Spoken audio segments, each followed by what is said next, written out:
Oui, donc je dois maintenant vous expliquer les aspects pratiques de la votation. Donc c'est encore après. Hop, juste avant. Non.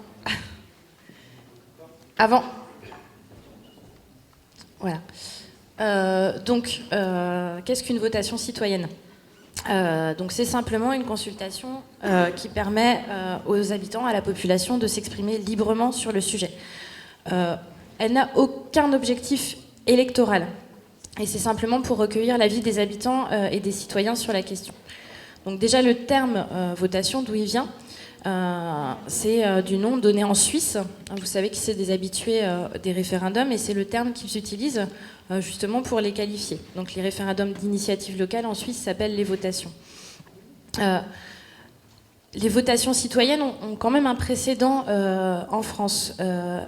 Ça a été notamment employé quand il y a eu un collectif qui s'est monté contre la privatisation de la Poste, qui a organisé une énorme votation citoyenne sur la question, où il y a eu 2,1 millions de personnes qui ont participé en 2009. On a d'autres exemples de votations citoyennes, la votation sur le droit de vote des étrangers en 2008, qui avait eu aussi des précédents en 2005 et 2006. On a eu une votation aussi à Bouvron, en Loire-Atlantique, sur la question du site où devait être implantée la salle Omnisport. Et récemment, la mairie de Rennes a décidé, par exemple, d'organiser une votation citoyenne sur les rythmes scolaires. Donc on voit que ce terme-là est employé un petit peu par tous, même par aujourd'hui, en 2014, la mairie de Rennes. Donc la deuxième chose qu'il faut savoir, c'est comment elle se déroule. C'est très important. Donc, la première chose à savoir, c'est que la nature du vote, c'est tout simple, elles sont similaires, ces votations citoyennes, à n'importe quel vote organisé sur le territoire français. La question qui est posée, elle est double. On l'a déjà dit tout à l'heure. Donc, 2 questions seront posées simultanément. Il faudrait passer à la diapo suivante, en fait.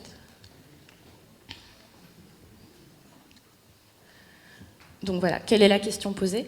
Donc il y a 2 questions qui sont posées en réalité. La première, êtes-vous pour la création d'une nouvelle région Bretagne intégrant la Loire-Atlantique et les 4 autres départements bretons ? Oui ou non ? Et la deuxième question, si oui, êtes-vous pour la fusion des conseils départementaux et du conseil régional au sein d'une assemblée de Bretagne ? Oui ou non ?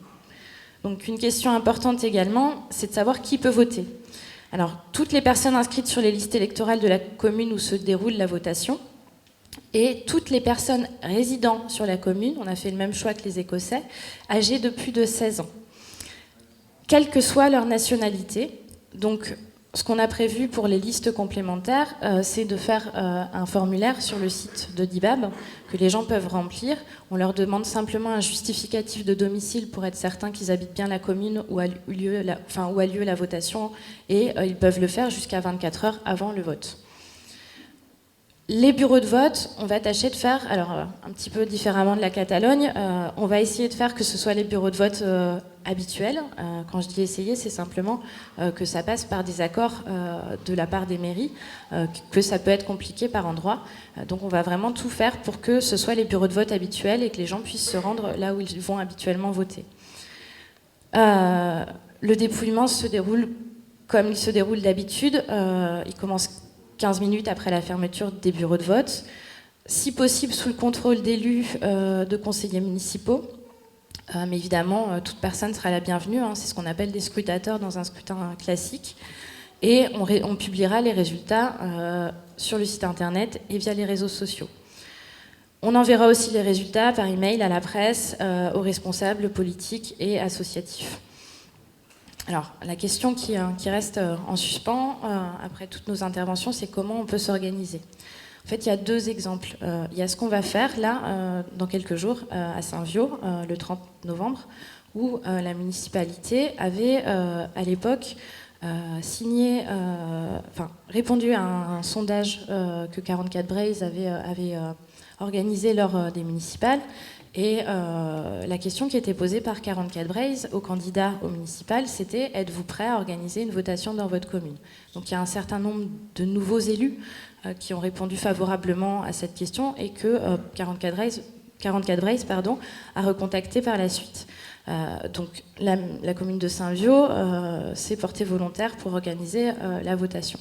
On a un deuxième cas de figure qui peut aussi se produire, c'est que la mairie ne soit pas favorable à l'organisation de la votation. Bien sûr que ça peut se passer.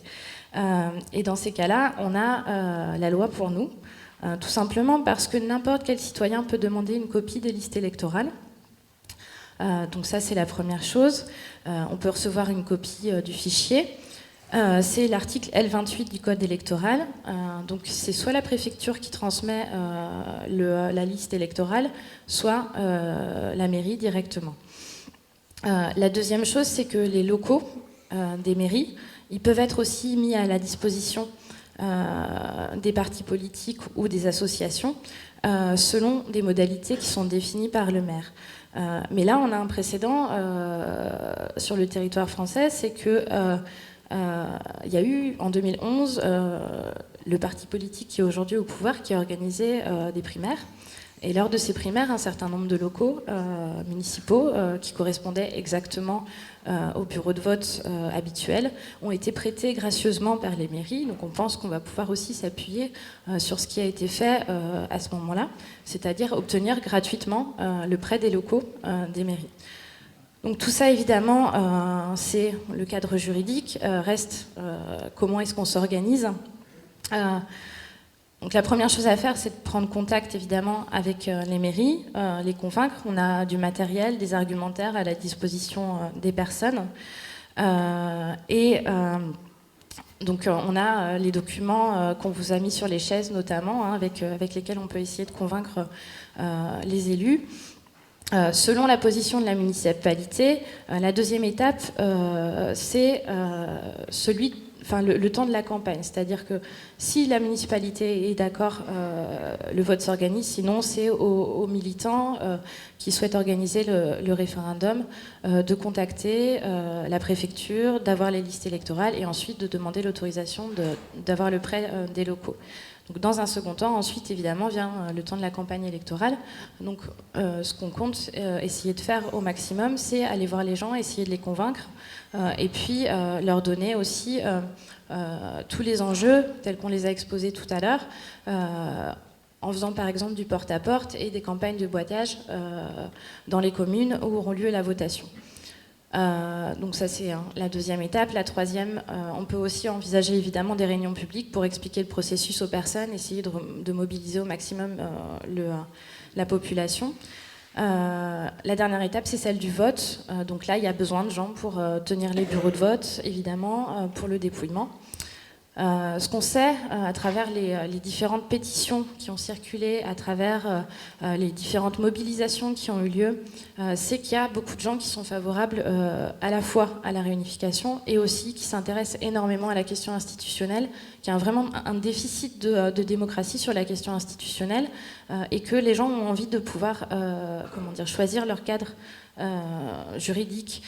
Donc, ce qu'on se dit, c'est que les personnes qui se sont manifestées au cours des derniers mois en signant des pétitions, etc., il y en a dans chaque commune. Donc, dans chaque commune, on trouvera des volontaires pour organiser des votations. C'est pour ça qu'on est un petit peu optimiste.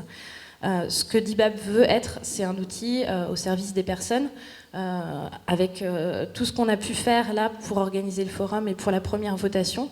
Donc on a plein de matériel de prêt qui est téléchargeable, on a le site internet où tous les éléments qu'on vous a donnés à l'instant sont présents. On a aussi évidemment créé ce qu'il fallait sur les réseaux sociaux pour pouvoir communiquer plus facilement, etc. etc. Donc voilà, la logistique elle est prête. Il faut juste se saisir de l'outil. Donc je vais laisser Jonathan conclure sur ces paroles.